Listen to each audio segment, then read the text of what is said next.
អូនសូមលើកត្រៃគ្រឿងជ័យវ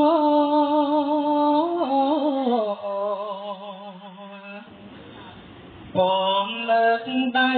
ទ្រជូនចំពោះ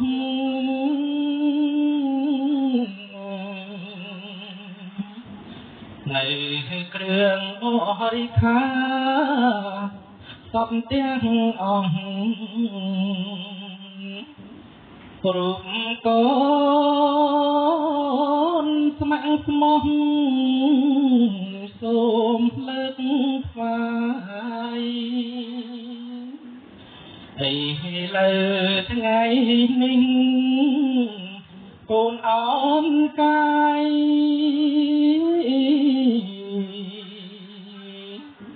ក៏រកក្រាបថ្វាយដោយពេញចិត្ត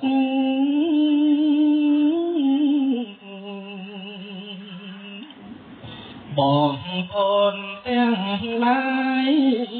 មកជុំចិត្តយ៉ាងច្រើនសន្ធឹកសែនរីករាយសូមលោកទាំងពីរទទួលយក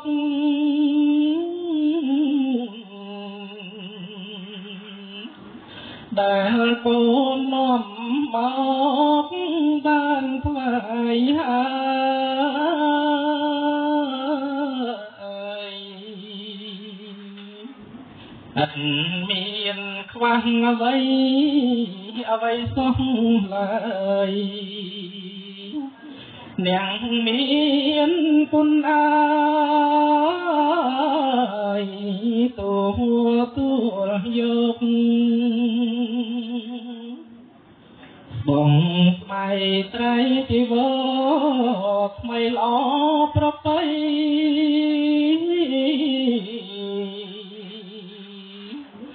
ដែលកូនលោកលៃនាំគ្នាធ្វើ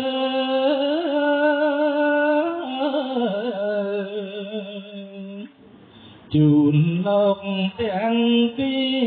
រសុខសារពើកូននាំគ្នាធ្វើជូនអ្នកមានគុណសូមលោកទាំងពីរអនុមោទនា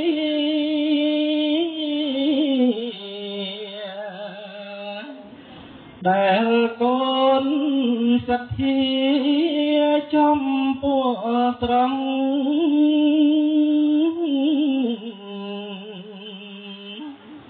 សូមទទួលយកដោយចិត្តចង់ផ្ដោតចិត្តដំរងអនុមោទនា